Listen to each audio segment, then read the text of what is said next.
তো গাইজ আমরা গিয়েছিলাম কালকে রাত্রে হলদিপাড়া বাজারে। আচ্ছা, তো আমি হৃদয়, সুসেন, ঠিক আছে। তো এখানে সবাই দাঁড়িয়ে রয়েছে। তো কেউ কিছু বলছে কিন্তু এদের কথায় আওয়াজ নাই বলে আমি মিউট করে দিই।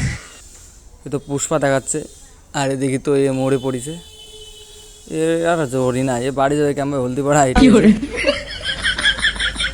তো এই তো কথাতে জোরই বেরোচ্ছে না। তো ঠিক আছে, এখন আমরা মিষ্টি খাবো। মিষ্টি খেয়ে তোমাদের রিভিউটা দেবো, ঠিক আছে। এখানে সুসেন দাঁড়িয়ে রয়েছে, হৃদয় আবার পুষ্পা দেখাচ্ছে। তো ঠিক আছে, তোমাদের মিষ্টি খেয়ে এই বলতে তার আগে আমরা স্যান্ডউইচ খেয়ে গাইস, ঠিক আছে। তো মিষ্টি কিনলাম, এ সবাই মিষ্টি খাচ্ছে। রাত্রি তো এখন বাজে 8:30। তো চলো মিষ্টিটা খায়ে রিভিউটা দিচ্ছি, ঠিক আছে। তো গাইস মিষ্টিটা ভালোই। হলদিপাড়া বাজারে আছি,